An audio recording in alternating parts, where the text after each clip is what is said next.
क्या आपने कभी ऐसी बिल्डिंग को देखा है जो गोल है कॉइन की तरह और इस बिल्डिंग में लोग रहते हैं? आप इसको देखकर ऐसा मत समझ लेना कि इस बिल्डिंग में लोग नहीं रहते होंगे। और क्या आपने कभी ऐसी बिल्डिंग को देखा है जो पूरी बिल्डिंग पबजी गेम में जो कंटेनर्स होते हैं इन कंटेनर्स की तरह बनी हुई हो? जैसे पबजी में कंटेनर्स एक दूसरे के ऊपर रखे होते हैं, ऐसी ही इस बिल्डिंग का डिज़ाइन बनाया गया है। ऐसे ही टॉप 10 अनबिलीवेबल बिल्डिंग की लिस्ट आज की इस वीडियो में शामिल है जो मैं आपके लिए लाई हूँ। इन बिल्डिंग्स के बारे में पहले आपने कभी नहीं सुना होगा और ऐसी लिस्ट में हमारे पड़ोसी मुल्क इंडिया की एक अनबिलीवेबल बिल्डिंग है जिसके बारे में आपने ना ही किसी वीडियो में देखा होगा ना ही सुना होगा। तो व्यूअर्स, अमेजिंग वर्ल्ड में आज एक न्यू वीडियो के साथ वेलकम करती हूँ। Top 10 unbelievable building in the world. Number 10, रोटरकोस्टक बिल्डिंग। ये बिल्डिंग नेदरलैंड के रोटरकोस्टक सिटी में है जो कि रेजिडेंशियल बिल्डिंग है। इसमें आप अपार्टमेंट लेकर रह सकते हैं। इस बिल्डिंग का डिज़ाइन नॉर्मल बिल्डिंग से बहुत ही डिफरेंट है क्योंकि इसमें 98 अपार्टमेंट्स हैं और सभी अपार्टमेंट्स की अपनी एक अलग सी बालकनी है और इस बालकनी में छोटे छोटे बागीचों को भी लगाया गया है जो कि बिल्डिंग की लुक को और ज़्यादा अमेजिंग बना देती है। ये पूरी बिल्डिंग 19 फ्लोर की है और सभी फ्लोर्स पर 4 से 6 हाउसेज हैं। बिल्डिंग के पास एक बड़ा सा पार्किंग एरिया भी है जहां पर बहुत से दरख्तों को लगाया गया है। लोगों को नेचर से कनेक्ट करने के लिए हर अपार्टमेंट की बालकनी में इस छोटे से बागीचे को लगाया गया है। Number 9, north LB headquarter. हर बिल्डिंग जर्मनी के नॉर्थ नेट ओवर सिटी में ये बिल्डिंग ऑफिस बिल्डिंग है जिसमें जर्मनी के सबसे फेमस बैंक में से एक बैंक का हेडक्वार्टर भी यहाँ मौजूद है। बैंक और ऑफिस के अलावा इस बिल्डिंग का रिटेलर, कमर्शियल, एडिशनल, कल्चरल और इंडोर स्पोर्ट्स के लिए भी यूज़ की जाती है। ऐसी बिल्डिंग 1917 में बनाना स्टार्ट की गई थी। ये बिल्डिंग इतनी ज़्यादा पुरानी होने के बाद भी आज की जदीद बिल्डिंग्स की तरह लगती है और दूर से देखने पर लगता है कि हर एक ब्लॉक को बिल्डिंग के ऊपर अलग से बनाकर रखा गया है और जो ब्लॉक बाहर की तरफ एक्स्ट्रा निकले हुए हैं इन बिल्डिंग ब्लॉक्स को के लिए एक दो पिलर्स का ही यूज़ किया गया है और यही चीज़ इस बिल्डिंग को ज़्यादा ख़ास बनाती है। इस पूरी बिल्डिंग के ऊपर ग्लास पैनल का यूज़ किया गया है जिससे बिल्डिंग और ज़्यादा जदीद लगती है और पानी को सेव करने के लिए बिल्डिंग के ऊपर कुछ ऐसा बनाया गया है जिनसे बारिश के पानी को स्टोर कर लिया जाता है। बिल्डिंग में रहने वाले लोगों के लिए इसी पानी का यूज़ करते हैं। इसे फिल्टर करके पानी के काबिल भी बनाया जाता है।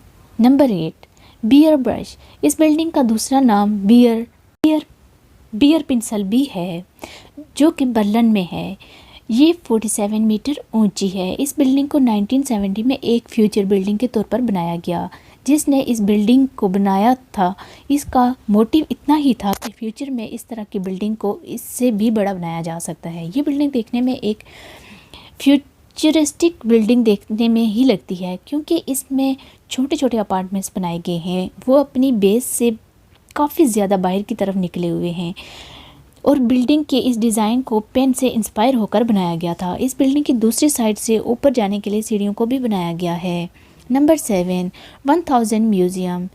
इस टावर का नाम म्यूज़ियम ज़रूर है, दर हकीकत ये म्यूज़ियम है नहीं, ये एक रेजिडेंशियल बिल्डिंग है जहाँ पर जाकर कोई भी रह सकता है। ये बिल्डिंग यूनाइटेड स्टेट के मियामी सिटी में है। ये टावर 2015 में बनाया गया था और 2018 में कंप्लीट हो गया था जो कि एक जदीद आर्किटेक्ट बिल्डिंग है। इस बिल्डिंग को 3 टाइप्स से डिज़ाइन किया गया है। पहले इसके दरमियान वाले पार्ट को बनाया गया, फिर इसके ऊपर से अपार्टमेंट्स को डिज़ाइन किया गया, फिर फाइनली इस बिल्डिंग के ऊपर यूनिक डिज़ाइन को लगाया गया जिससे बिल्डिंग की लुक ही चेंज हो जाती है। इस बिल्डिंग में 162 फ्लोर्स हैं और इसकी हाइट 2015 मीटर है या 707 फीट है। इस हाइट के साथ ये बिल्डिंग यानी कि सबसे ऊंची बिल्डिंग का एजाज़ रखती है। जिस डिज़ाइन के बारे में आपको बताया, इसी डिज़ाइन को अगर आप ध्यान से देखें तो इसको अपार्टमेंट्स के लिए बालकनी को भी बनाया गया है। इस बिल्डिंग के सभी अपार्टमेंट्स एक अल्ट्रा लग्जरी अपार्टमेंट्स हैं। इससे कोई भी नॉर्मल बंदा अफोर्ड नहीं कर सकता। जब ये बिल्डिंग बनकर कंप्लीट हुई थी तब इस बिल्डिंग का नाम स्कॉर्पियन टावर रखा गया था, लेकिन बाद में इस नाम को चेंज करके 1000 म्यूज़ियम रखा गया। Number 6 fish building. NFDB national development board, जिसे फिश बिल्डिंग के नाम से भी जाना जाता है, ये बिल्डिंग हमारे पड़ोसी मुल्क इंडिया की है। ये हैदराबाद सिटी में है।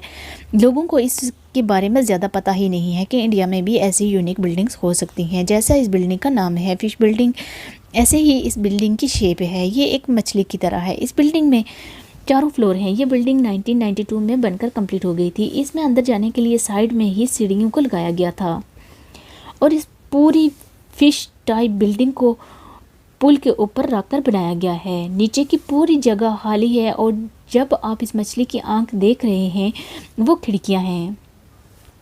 ये जो आप मछली की आइज़ आप देख रहे हैं ये खिड़कियां हैं जिन्हें गोल शेप में बनाया गया है। और जो इस फिश का मुंह है ये एक बालकनी है जहां खड़े होकर आप बाहर की दुनिया का नज़ारा कर सकते हैं।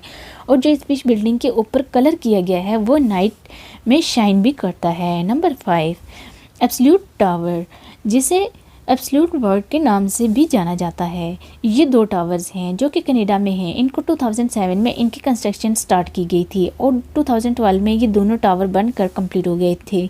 ये दोनों टावर अपने आर्किटेक्ट और डिज़ाइन के लिए बहुत ज़्यादा फेमस हैं क्योंकि इन्हें देखने पर ऐसा लगता है जैसे किसी गोल पाइप को पिचका दिया गया हो।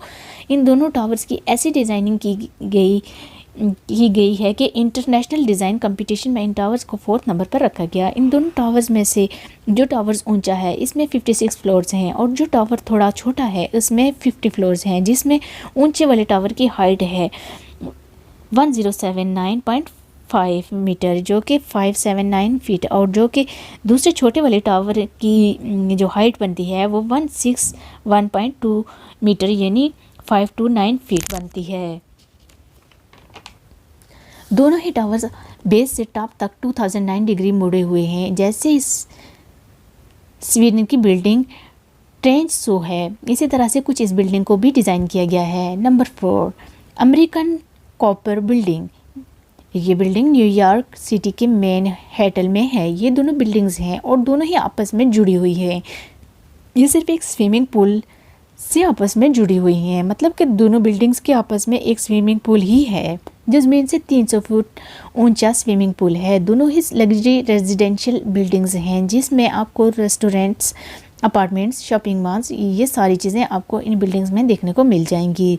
स्विमिंग पूल इन बिल्डिंग्स को 3 अपार्टमेंट्स जितना ऊंचा है। ये दोनों बिल्डिंग्स 1970 में बनकर कंप्लीट हो गई थी। दोनों बिल्डिंग्स में 48 फ्लोर्स हैं। दोनों बिल्डिंग्स में नॉर्थ और साउथ दोनों साइडों में कॉपर को लगाया गया है और इन बिल्डिंग को ऐसे डिज़ाइन किया गया है जैसे दोनों टावर्स आपस में डांस कर रहे हों, क्योंकि जिस फ्लोर पर स्विमिंग पूल है वहाँ से ये दोनों बिल्डिंग बाहर की तरफ झुकी हुई हैं। नंबर 3 पर है कॉपर कॉइन बिल्डिंग। ये बिल्डिंग चाइना के गुआंगडोंग सिटी में है। इस बिल्डिंग के बारे में मैंने थोड़ी सी आपको हिंट दी थी, जहाँ जी हाँ ये बिल्डिंग है, बिल्कुल ये बिल्डिंग एक गोल शेप में है, जैसे कॉइन की तरह गोल है। इस बिल्डिंग के बीच में जो बड़ा सा होल है इसमें किसी भी किस्म का कोई भी ग्लास पैनल नहीं लगाया गया है। ये पूरा ही ओपन एरिया है जिसमें कोई भी एक तरफ से दूसरी तरफ इजीली जा सकता है। अभी तक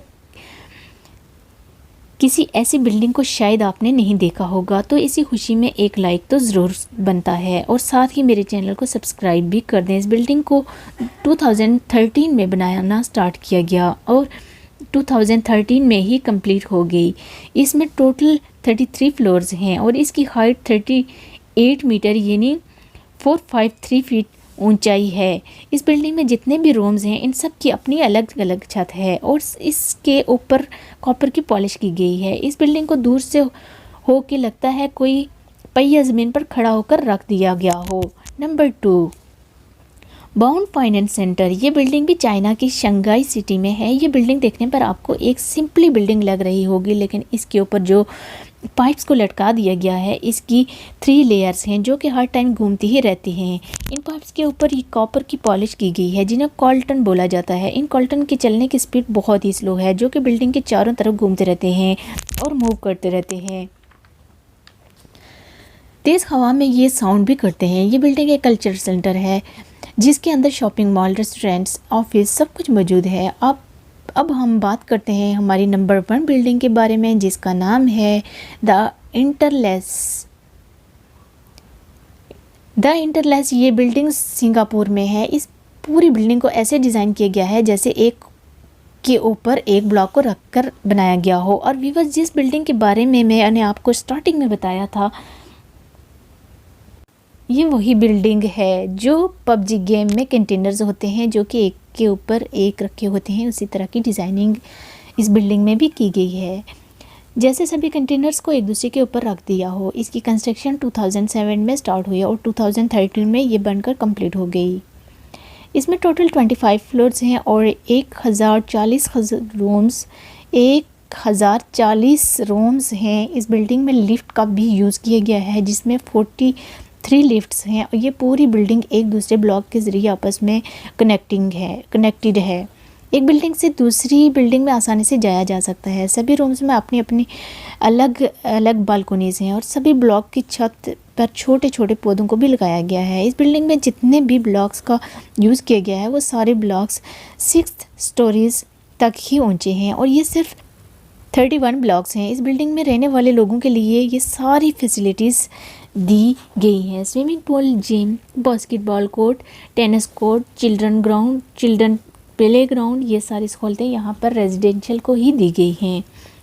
ये थी दुनिया की टॉप अनबिलीवेबल बिल्डिंग्स। ये बिल्डिंग्स आपको कैसी लगी या आप इन बिल्डिंग के बारे में पहले से जानते थे तो मुझे कमेंट बॉक्स में ज़रूर बताइएगा। अगर आपको इसी तरह की वीडियोस पसंद हैं तो मेरे चैनल को सब्सक्राइब ज़रूर करें। मैं इसी तरह की अमेजिंग वीडियो अपने चैनल पर अपलोड करती रहती हूँ। मेरे चैनल का एक बार ज़रूर विज़िट करें, आपको बहुत ज़्यादा इन्फॉर्मेटिव वीडियोस देखने को मिलेंगी। इसी के साथ ही मुझे इजाज़त दीजिए, किसी और अच्छी सी इन्फॉर्मेटिव वीडियो के साथ हाजिर होंगी। तब तक के लिए अपना ख्याल रखिएगा और मुझे दुआओं में याद रखिएगा। अल्लाह हाफिज़।